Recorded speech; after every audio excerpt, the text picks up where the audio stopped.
네, 남북이 평창 올림픽 개막식에서 한반도기를 들고 공동 입장하는 등 모두 11개항의 공동 합의문을 채택했습니다. 또 보신 것처럼 문재인 대통령은 어제 진천 선수촌을 찾아가 남북 단일팀 구성과 관련된 여자 아이스하키 팀을 비롯한 우리 국가대표 선수들을 격려했습니다. 봉영식 연세대 통일연구원 전문연구위원, 김주환 정치안보 전문기자와 함께 자세히 살펴보도록 하겠습니다. 안녕하십니까? 안녕하십니까? 예. 자, 일단 한반도기를 같이 들고 개막식에 공동 입장하기로 했거든요. 이 어떤 의미라고 할까요? 그것부터 먼저 짚어주시죠. 9차례 전례가 있었죠. 개최국으로서 왜 태극기를 들고 입장하지 않고 한반도기를 들고 입장하냐 하는데, 개최국 국가가 연주가 되고 또 올림픽 그 시설 이곳저곳에서 이제 태극기, 대한민국 정부 표시가 다 잘 나오기 때문에 그 자체로서 문제가 될 것은 없다고 봅니다. 예.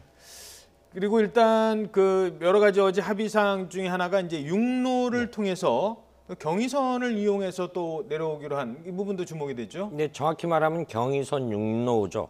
우리가 그 과거에 경의선 철길이 있었는데 2007년도에 복원 행사를 했습니다. 비무장지대를 통과하는 개성에서 문산 통로를 했는데, 사실 어제 일부 지금 말씀한 것처럼 과거 복원한 기차로 오는 거 아니냐라고 했는데 그건 아니고 경의선 육로인데 그 옆에 개성공단 드나들던 화물 차량이 많이 다니던 통로가 있습니다. 쉽게 설명을 하면은 최근 며칠간 우리 대표단이 통일대교를 향해 가지 않습니까? 거기 직전에서 좌측으로 빠지면은 개성공단을 가는 거에서 도라산 CIQ라고 있습니다. 그렇죠. 그쪽 길로 해서 오는 거고요. 그 다음에 예술단은 판문점 길로 해서 통일대교를 지나서 내려오는 거고, 이런 경로로 오게 되는 거죠. 예. 경의선 육로가 사실 개성공단 폐쇄 때 사실상 가동 기능을 전혀 못했었는데, 이렇게 되면 개성공단 좀 앞서가는 측면도 있습니다만 개성공단에 좀 좋은 소식이 좀 들릴까요? 어떻게 보십니까? 통일부에서는 선을 긋고 있죠. 이런 세 가지 그 육로를 개통하는 것이 올림픽의 성공적인 개최를 위한 한시적인 조치일 뿐이다. 너무 지나친 해석은 삼가하는 것이 좋다, 이런 입장 표명을 했습니다만, 사실 해외에서는 주목을 하고 있습니다. 밴쿠버 안보회에서도 이야기했지만 거기서 나온 성명을 보면은 남북관계 개선은 남북관계 개선으로 환영을 하지만 제재와 압박은 더 지속되고 오히려 강화돼야 된다. 비핵화는 양보할 수 없는 공통의 목적이다, 이런 성명을 발표했습니다. 그렇기 때문에 이번에 평창 올림픽 기간 동안에 이런 오이사 조치의 일시적인 해제로 볼 수 있는 조치를 취한다 하더라도 그것을 과연 한국 정부와 북한의 그런 요구가 있을 때 공식화할 수 있을지, 거기까지는 해외 관련 국가들 간의 공조가 굉장히 절실하게 필요할 것입니다. 예, 아직 개성공단 재개까지 생각할 때는 아닌 것 같습니다. 그 판문점을 통해서 예술단이 오는데요. 또 경의선 육로를 통해서 내려온단 말이에요. 이 두 갈래로 나뉜 어떤 배경이 있을까요? 사실은 도로 죄송합니다. 말씀 도중에 죄송한데요. 앞서 전해드렸던 안철수, 유승민 대표가 지금 기자회견을 하기 위해서 국회 정론관을 찾고 있다고 합니다. 자, 그리고 저희는 지금 평창 동계올림픽 관련된 분석을 하고 있었는데요.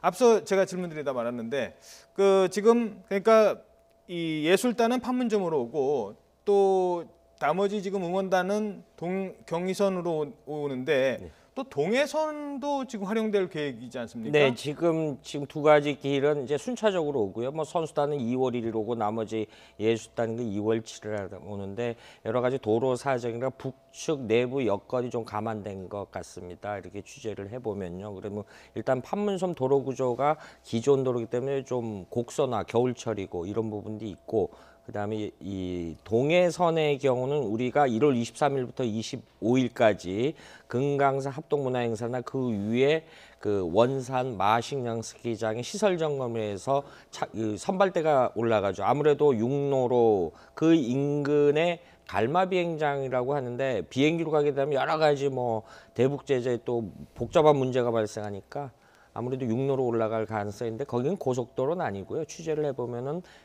이 얼마 전까지 비포장인데 우리 시골길 지방도로 포장도로 요 정도로 보면 될 것 같습니다. 예, 알겠습니다.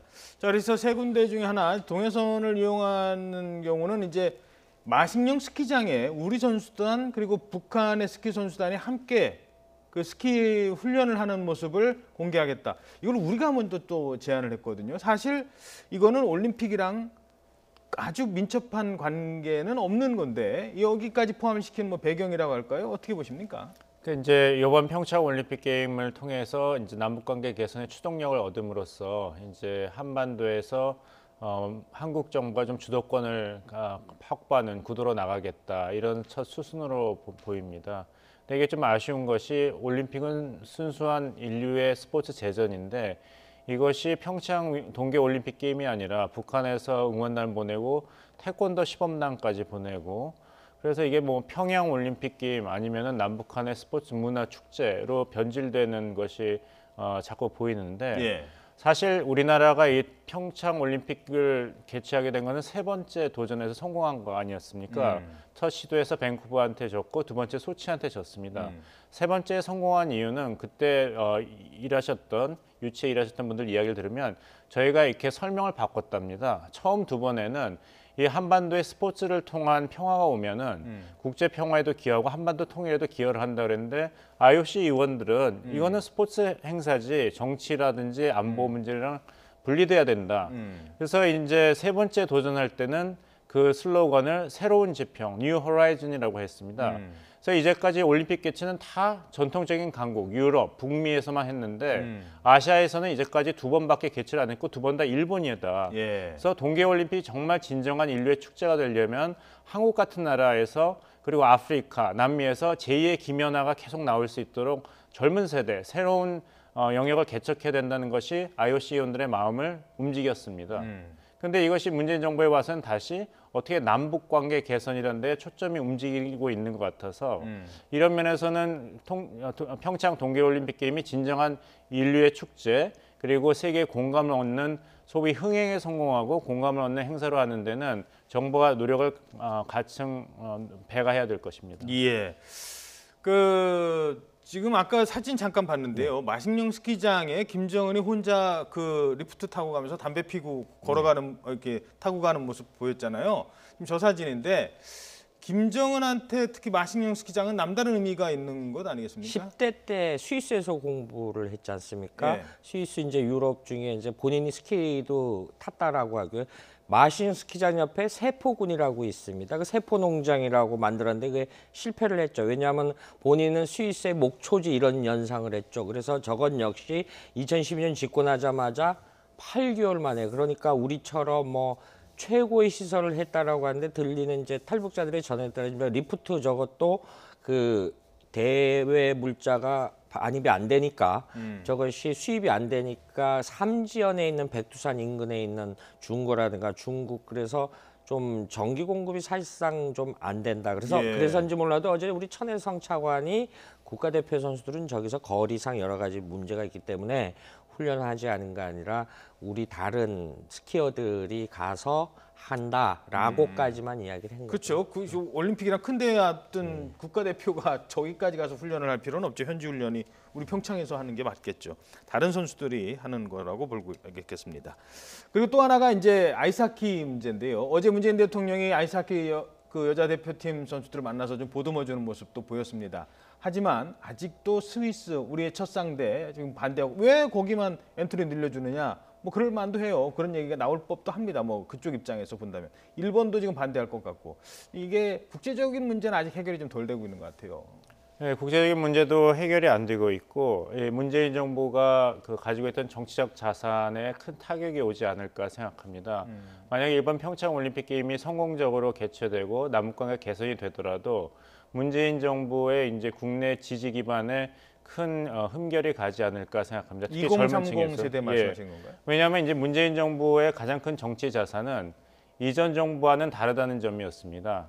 공감할 줄 알고 한 사람 한 사람을 소중하게 생각하고 원칙 모든 사람이 똑같은 원칙하에서 대접을 받는 나라다운 나라를 만들겠다 했는데 정부가 그 절차적 정당성에서 벗어나서 그 문체부 장관이 일방적으로 여자 아이스하키 단일팀 구상을 발표하고 코치는 이틀 전에 통보를 협회를 통해서 받고 충격을 받았다 이런 얘기를 하고 이제 문재인 대통령이 지천에 내려가서 말씀하신 것이 좀 국가가 중요한 일을 하려고 그러니까 이해를 바란다 그러면서 남북한 단일팀이 뛴다면은 비인기 정부의 인기도 올라가고 역사적 명장면이 되지 않겠냐 했는데 그렇게 좋은 것이라면은 비단 여자 아이스하키 팀만 단일팀을 할 게 아니라 한국이 출전하는 모든 종목을 남북한이 단일팀을 구성해야죠.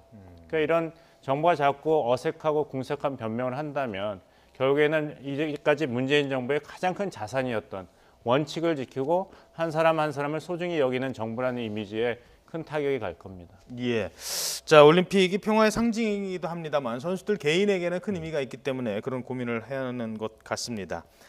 시간은 많지 않은데요. 금강산에서 문화행사하는 거, 요거 간단하게 좀 더 설명을 해주시죠. 사실은 우리가 그 평창올림픽이 2월 9일인가 막 하셨는데 1월 말에 한다는 게 일각에서 어제 기자들께 전야제 하는 거 아니냐라고 했는데 아니다. 그 이전에 했는데 사실은 전야제 의미로 봐야 하는 게 옳겠죠. 그런데 역시 이건 역시 천에서 차관 역시 금강산 관광 재개하고는 무관하다라고 이렇게 선을 긋는 모습을 어쨌든 거기서 문화 행사를 하게 되면은 우리 그 예술단도 공연 관계자 들어가지고 방송사들도 가서 사전에 취재를 해야 되겠죠. 그렇죠. 그러니까 동해선 육로가 10년 만에 다시 열리는 의미를 거기서 봐야 하고요. 그러려면 뭐 군사적으로 문제 없나요? 아니죠. 그 일단은 신변안전보장 우리 관계자들이 북으로 가기 때문에 신념이니까 빠른 시일 내에 군사회담을 열어야 되는데 국방부 입장은 작년 7월에 이미 제안을 했기 때문에 우리가 굳이 다시 선제하니까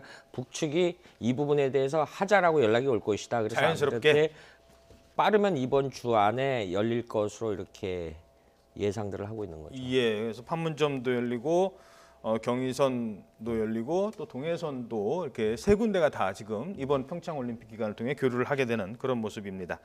자, 오늘 앞서 기자회견 전해드리라 저희들이 마련된 시간 여기까지라 더 이상 질문을 드리지 못했습니다. 오늘 고맙습니다.